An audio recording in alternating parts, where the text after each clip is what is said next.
So, Matt, what is your best advice for staying safe in the outdoors?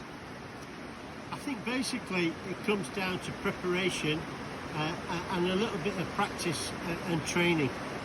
If there's an old adage about grabbing a climbing rope and going to have adventures with your friends, or jumping in an inflatable and going down a river, but the problem with learning from your mistakes in the outdoors is that some of those mistakes can be terminal really early on.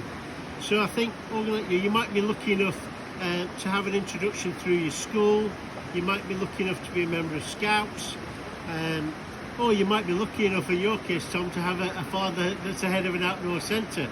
But I think if you can get involved with the local club, that's a really good way of building up experience, being mentored by people who are more experienced than yourself, and then gradually exposing yourselves to degrees of adventure. I think that's probably the safest thing to do. What kit do people need to take in the outdoors?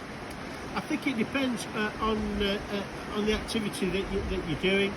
It's about layering systems, so you need probably waterproof outdoor layers, some warm layers, fleece layers, and good base layers that wick moisture away from your skin.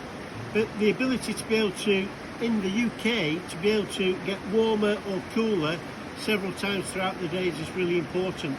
But if you're in the hills, you need a compass, and you need to know how to use a compass and a map.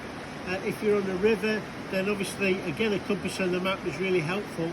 But these days everyone takes mobile phones with them, but it's really important to have enough charge, and also perhaps have a spare power bank with you. What accident do people get into the most in the outdoors? Well, that's really interesting. I mean, and I've been very involved with those.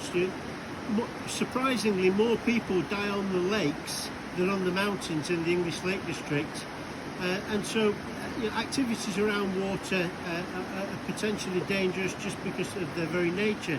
So wearing a good fitting buoyancy aid is really important if you're canoeing, sailing, stand-up paddleboarding, etc. And then in the mountains, it's often people getting lost in foggy conditions or low cloud conditions, and having to spend more time out, longer than they planned for.